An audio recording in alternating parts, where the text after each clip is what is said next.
Hello. Welcome to the CBT Dive.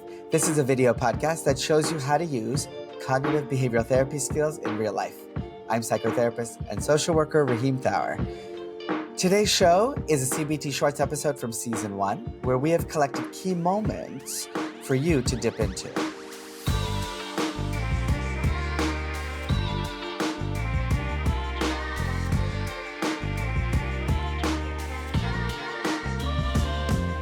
Welcome to another episode of the CBT Dive. Today we have Terence. Terence is a special guest. I met him on my travels in South Africa. He is 29 years old, born and raised in Cape Town, identifies as pansexual. Some interesting things about Terence are that he is an overall creative. He's a published playwright, a screenwriter, and a drama teacher. Terence is a person who is in recovery. He attends weekly AA meetings, and he shares this information with us because he's open about his recovery journey, and he's felt like the AA meetings are a safe space where people can share their experiences without receiving unsolicited advice. So those have been extremely therapeutic experiences for him. Welcome, Terence. How are you today? I am stunning. It's a beautiful sunny day. When the sun's out, I am always happy, especially in the middle of winter. Me too. If this could be Cape Town's winter every day, I would be so happy. I would be so happy. Terence, a quick question for you. Outside of the AA therapeutic space, have you accessed other kinds of therapy before? Before I got sober, I had made practitioner, TRE practitioner, trauma release exercise is what I think it's Oh, amazing. I've done some of that for sobriety also, just shaking off a lot of the bad jujus. And I found that to be helpful at the time. Okay, amazing. You are steeped in the process of reflection, insight, behavior change. So I don't need to tell you this, but, doing one thought record is, it's probably not going to be life-changing, but it's one of those things that you add to your toolbox of insight. And that would be the goal for us today, is to gain a little bit more insight, areas where you experience a certain intensity of negative or difficult emotion. We can maybe contain it a bit or reduce its intensity. Does that sound like a reasonable goal for today? Absolutely, yes. Absolutely. All right. I am going to go ahead and share my screen. Now, this thought record is a linear tool. It's one of the most popular tools in cognitive behavioral therapy, and it allows us to work through a situation, a very specific situation. So in our initial call, we talked about situations that might bring up difficult feelings for you. And we identified that one challenging situation is when you're swiping on Tinder.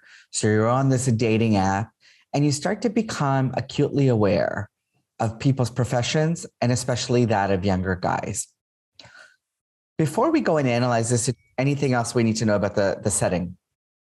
Well, I'm at the point where I am, and I put it on my profile also, I'm not necessarily looking for a relationship. Rather just, I guess, social connections, meeting up for a drink and going with the flow and just, becoming maybe just friends or whatever. Yes. But definitely not in a space of wanting relationships. Absolutely. I can appreciate that. So let's dive right in. When you think about this situation or you recall this situation, because it's a reoccurring one, right? It's not one difficult moment you had, it's a recurring thing. Tell me about some of the feelings that come up when you're aware of people's professions. So I'd say, first off, there's embarrassment. Mm-hmm. There's resentment. Yeah, resentment. There's frustration. And there's anger, and a lot of it's internal towards myself. Of course, yeah. Look, this is a good list of feelings that have come up, and it wasn't too hard for you to identify them, which is good. So we've got embarrassed, resentful, frustration, or frustrated, and angry. I'm going to ask about a couple more feelings because sometimes it's nice to have to thicken it up a little bit, or to fill the bucket, as it were. So let me know if any of these feelings resonate with you.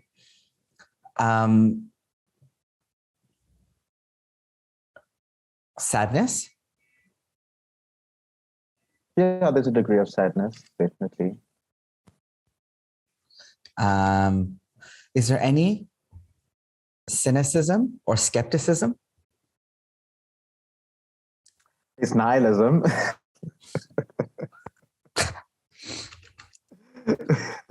I'll put that down. I mean, that is, I don't know if nihilism is a feeling, but I guess that, we'll go with it. Yeah. How about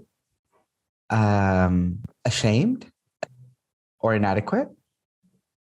Inadequate is a nice one. Yeah, definitely. I think ashamed goes with embarrassed. Definitely, there is inadequacy. Okay. Yeah. Is there any worry or fear or anxiety? There is definitely anxiety. Okay. There's fear as well. Yes, there's fear. Okay. Anything else? There is a degree of excitement when one swipes because it's, there's there's hope. There's excitement and there's hope, hoping that you find a match. Yes. Look, even if the excitement is the smallest slice of the pie chart when it comes to your feelings in the situation, it's still worth putting down. So I've added excitement and hope. Our next task is to rate each of these emotions on a scale of 1 to 10. So 10 is the most intense that you feel it in this particular situation, and 1 would be not intense at all. So how would you rate embarrassment? I'd say a 7. Okay. And resentful? An 8. Frustration or frustrated? Also an 8. Angry? 7. Sadness? I'd say a 3. Okay. Nihilism? Currently a 7. Wow. Okay. Inadequate or inadequacy? An 8. Anxiety? 6. Fear? 5. Excitement? A 5. And hope? 4. Okay.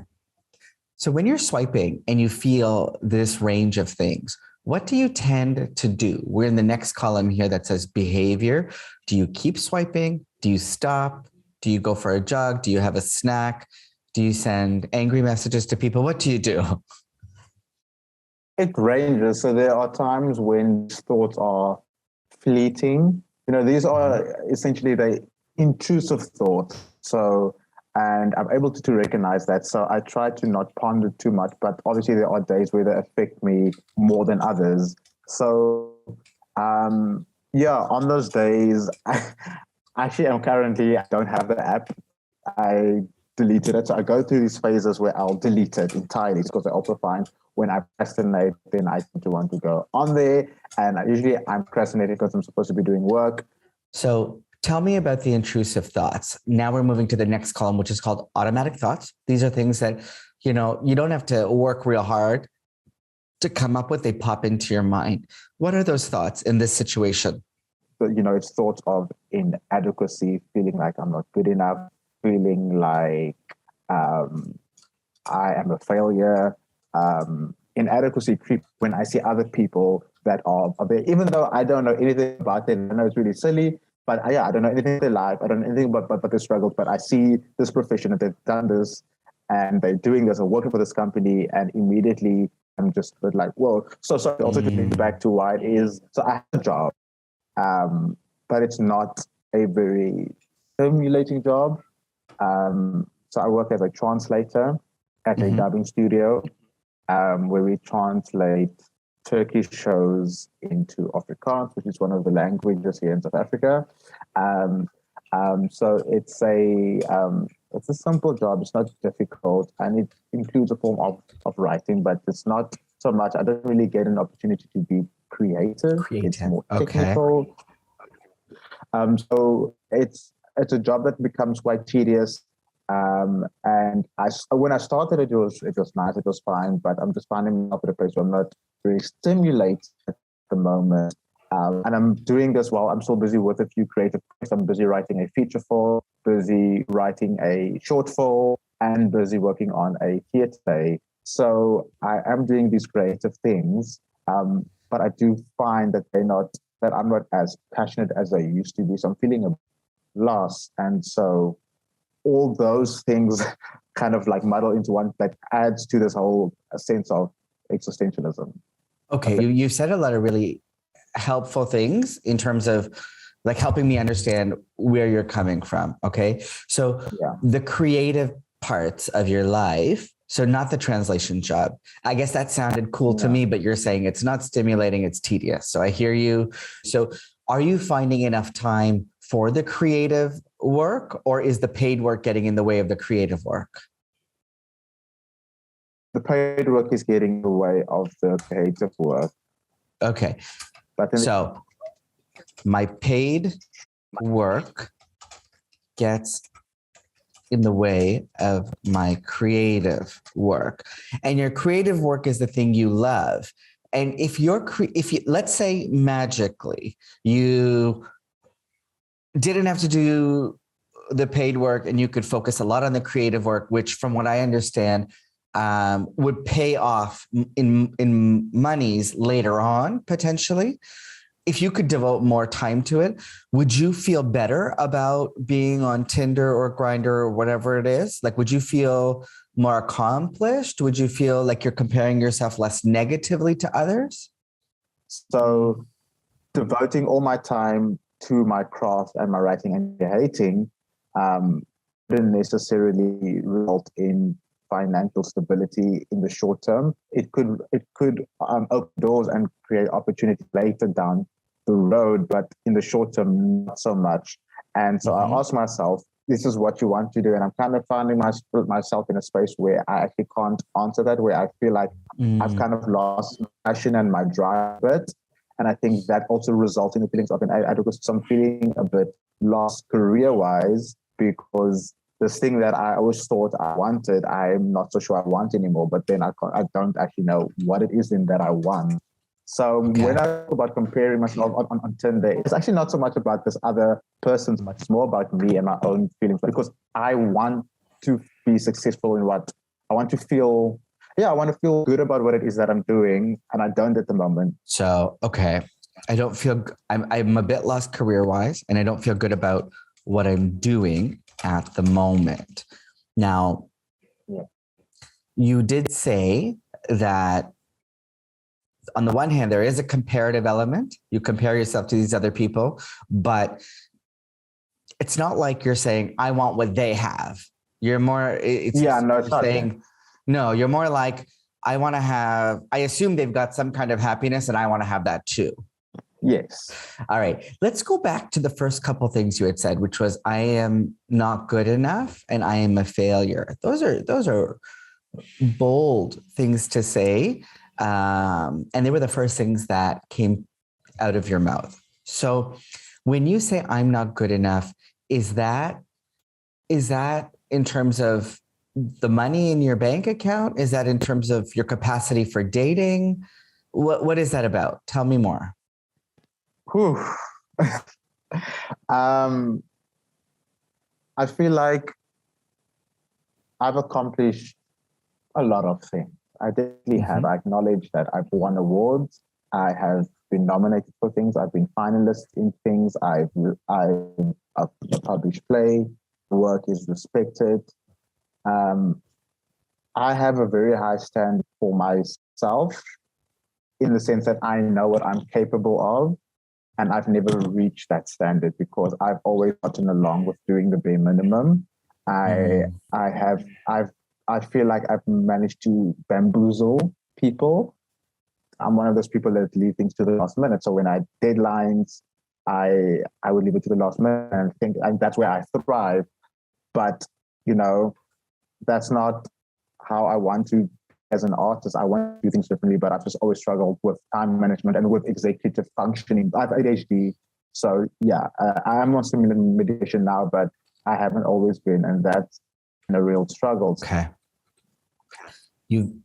I'm just rearranging some of your thoughts here because there's a lot of them and they're all poignant, right? Like they're also relevant and they're really getting me to think as well about the system we live in. So you say, I struggle with executive function and task management. So that is a barrier you experience. But then you say, I'm not a hard worker, right? And that's where we get, I'm not good enough, I'm a failure, I should be working harder.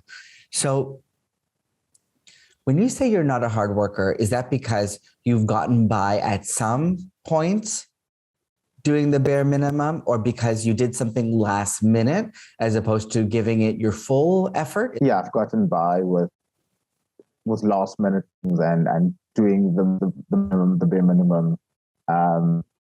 Okay. So if you have a block that you can't push through, what do you think that says about you? Or what do you think that says about your future? Because I think there's a deeper fear or anxiety there. Yes, it is that's where the anxiety then comes in, because I have this fear that, I'm heading into a point in my life where I find kind of like I need to start having stability, and I just feel like it's never going to come. And this is kind of where the nihilism comes in, because I'm like, well, what is the point? If no matter how hard I try, I'm just always going to run into this wall. And that maybe even if I change in industries, if I change jobs, if I change, that I'll keep running into this wall. Okay. So I've gotten by with doing the bare minimum, but I want to work, but have a block, right? And we're describing the block as this wall.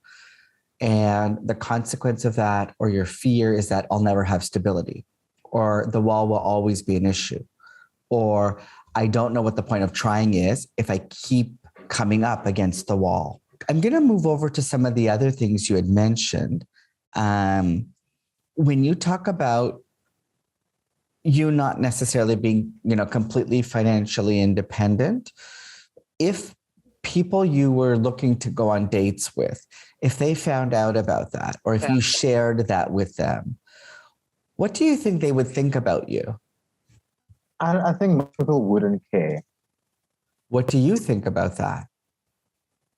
Well, that's where my feelings of feeling like a failure I stem from. It's my pride essentially that makes me feel then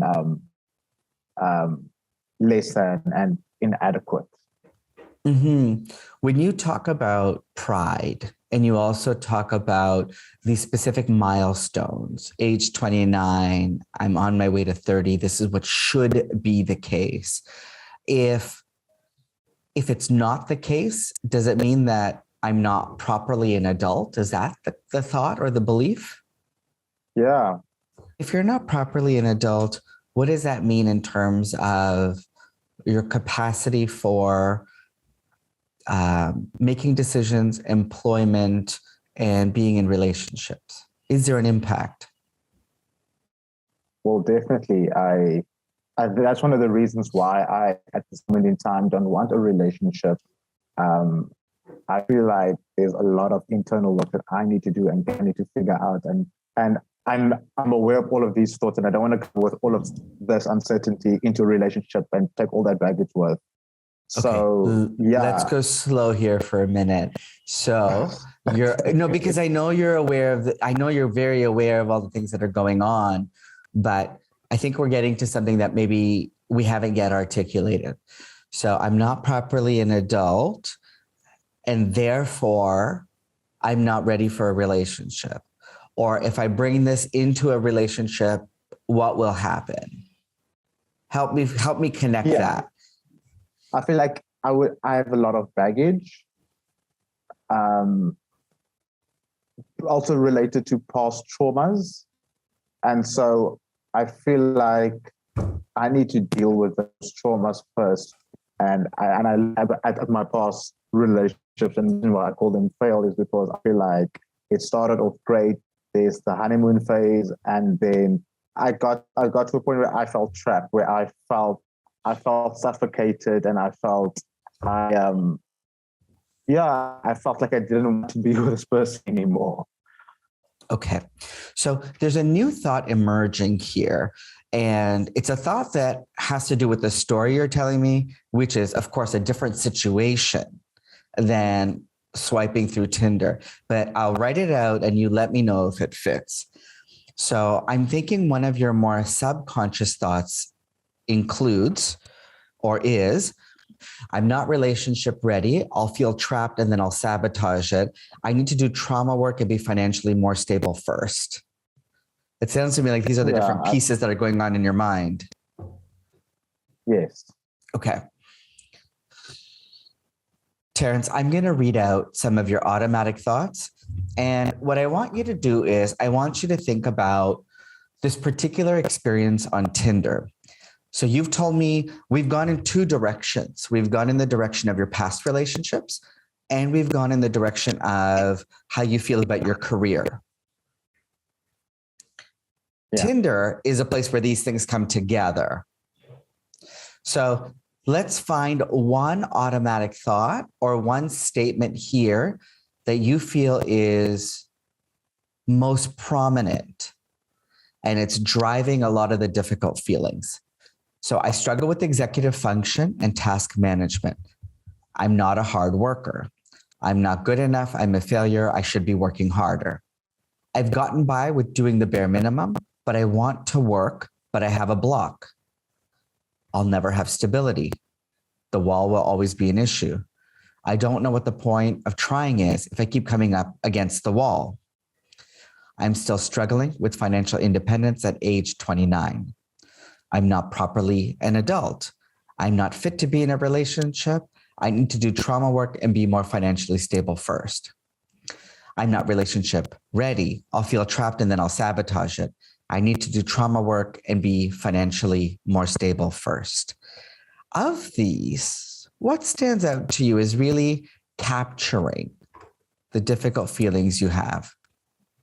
I'd say I'm struggling with financial independence at age 29. I'm not probably an adult, and I'm not fit to be in a relationship. I need to do trauma work and be financially more stable first. I'd say that whole section. That whole section. Okay. I'll tell you now, that is a very loaded thought, and it's more than one thought. But because we're only doing one session, we only have one kick at the can, so to speak. So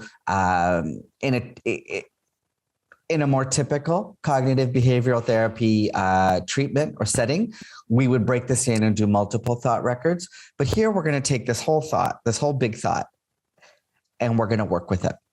Now, can you give me some evidence that supports that thought? We're going to call it the hot thought. It's the one that's most salient.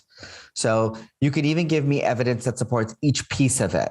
So evidence that supports you're not properly an adult. You've told me that, right? Not financially independent. Yeah. What's evidence that you're not fit to be in a relationship? My history of sabotaging relationships.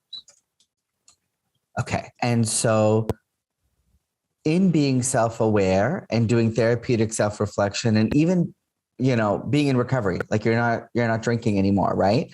Has that shifted the way you're able to be in connection with people? Well, yes, my sobriety has definitely come with a sense of awareness of myself. One really positive part of it is that I feel like I know who I am. I have a better understanding of myself, and I continuously am learning new things about myself.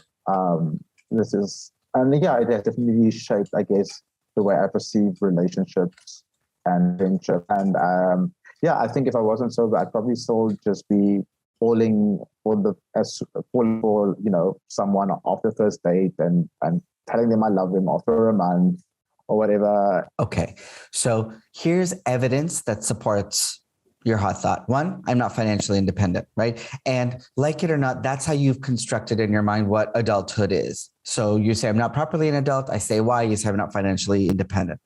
I won't argue with it. That becomes a kind of evidence that supports that thought. The other big thought here is I'm not fit to be in a relationship.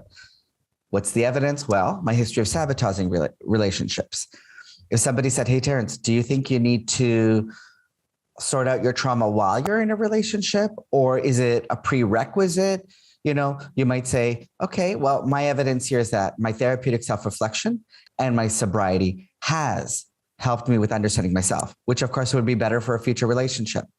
And also, if I wasn't sober, and the way you do seek current therapy is, you go to your AA meetings. So if you weren't in that space, you'd be in unhealthy relationship patterns. So all of this evidence supports the way you've been thinking, right? Now, I want you to come up with some evidence that does not support these ideas. So give me some evidence that you are properly an adult. So I'm an adult when I do what? I'm an adult when I pay my bills, when I'm looking for work, when I'm looking for jobs, taking the time to self-reflect and to grow. And if I may add, when you stick with a job that feels tedious because it pays your bills. Yeah, that doesn't bring you joy, but that's adulting, isn't it? Yeah, that is adulting 101. Mm-hmm. When you say you're not fit to be in a relationship, give me some evidence that suggests you are fit to be in a relationship. A strong sense of self-awareness. Mm-hmm. And how does that help in a relationship? When there is conflict. Exactly. This idea that you need to do more trauma work or you need to be more financially stable as prerequisites for a relationship. I want you to challenge that just a touch. I'm not saying go on a completely different path, but is there some evidence in your life that relationships are possible and other people will be interested in you even when you haven't done the trauma work or you're not super financially stable? Oh, definitely. All my past relationships happened when neither of those things, when I wasn't financially stable. Mm-hmm. So I'm just going to write, lots of people were into me before. All right. So you've got this amalgamated hot thought. I'm not properly an adult. I'm not fit to be in a relationship. I need to do trauma work and be financially stable before I'm in a relationship, right? And then you've got evidence that supports that idea. And then you've got evidence that does not. And the evidence that does not says, well, I'm an adult already when I pay my bills, seek employment, invest in personal development, and stick with a tedious job. I have a strong sense of self-awareness. That's a relationship quality. It helps me resolve conflict. And I don't necessarily need to do a bunch of things before I'm relationship ready. Lots of people were into me before. So look, what I'd like for you to do now is come up with an alternative thought. Something alternative while you're swiping on Tinder specifically, and you're thinking to yourself, I'm not properly an adult. I'm not fit to be in a relationship. What can you say to yourself in response to the hot thought? Something that's a bit more affirming, but balanced. The fact that we're all on an individual journey. And so if people are on an individual journey, I just want you to go a bit deeper. So the people who've got the fancy jobs and presumably cushion bank accounts, what does that mean? So for all I know, they've had quite easy. and they've just had a slightly different life, and they've made different choices, and that's impacted the life that they're living now. Yeah. And how would they think about you? Would they understand you as an adult? Do you think they would be fit to see you? They would see you as being fit to be in a relationship? Yeah, I definitely think so. What would they appreciate about you? Or how would they arrive at this idea that, hey, Terence maybe doesn't earn the amount I do, or doesn't have the kind of job title I have, but he's a good bloke. I'd date him. What would get them there? I think self-awareness, my personality. I like to think that I am a kind person, an understanding person, empathetic person. Do you think that you're worthy of a relationship, even if you haven't done the trauma work? I definitely think that I'm worthy. Without a doubt, it's just a case of maybe not being ready as opposed to feeling worthy. Okay, so I'm worthy of relationships, just perhaps not ready. Now, Terence, if somebody says, or somebody is put off or not that interested in you because on paper, you're not accomplished in the ways that they are with this, the job titles, the professions, what do you tell yourself? I would think it's unreasonable for this person to think that, because that's just one part of me. Well, saying that aloud makes me realize that I've been unreasonable. Mm-hmm. And if they're judging you unreasonably, are they a good candidate to be in a relationship with you? No. I'll do that. No. Because then they're not rejecting you, you're rejecting them. Oh, yeah. Okay. Yeah. We've got 4 really strong alternative thoughts. I'm going to read them out. And as I do, I want you to think about which one rings most true to you, but also not just most true, but which one do you believe in? What do you find most helpful in your body? Okay. So we're all on an individual journey. People with nice job titles may have a different struggle. Other guys will have to appreciate my self-awareness, personality, and empathy. I'm worthy of relationships, just perhaps not ready. If I were in one now, I'd approach things differently than I have in the past. If I'm judged by others about my career, that would be unreasonable. I don't want to be with them anyway. Definitely the first one. The first one. All right. So as you think about these alternative thoughts, but particularly the first one, right? I want you to just meditate on it for a moment. Think about yourself scrolling through Tinder or swiping on Tinder. And you really embrace this idea that you're on individual journeys. How would you rate your intensity of embarrassment? 2. Okay. How about resentful? 1. Okay. What about frustrated? 1. Angry? 1. Sad? 1. Okay. Nihilism? 1. Mm-hmm. Inadequate? 1. Anxious? 1.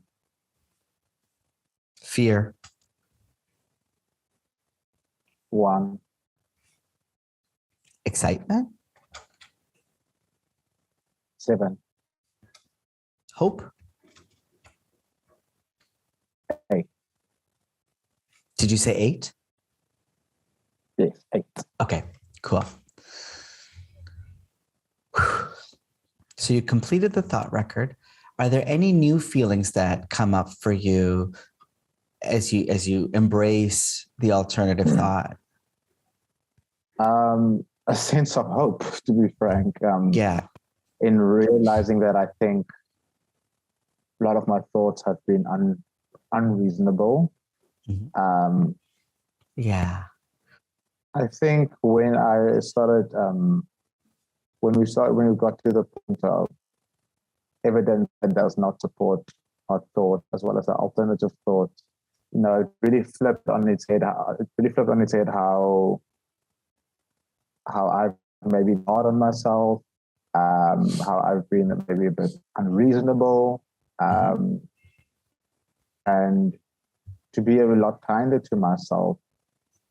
Yeah. And acknowledge the fact I have made it through a lot. If I can quote Beyonce, it won't break my soul. Like, you're not going to let it break your soul, right? I think you're actively resisting grind culture and how the world makes you feel bad, and you just can't let it break your soul. I'm releasing it all. Terence, thank you to you, and thank you to our listeners. This has been an episode of the CBT Dive. See you next time. That's our CBT Shorts episode for today. I'm Rahim Thawer, and thank you for joining us. Please subscribe wherever you get your podcasts. If you want more content from us, check out our other social media platforms. The CBT Dive is intended for educational purposes and not meant as a replacement for therapy.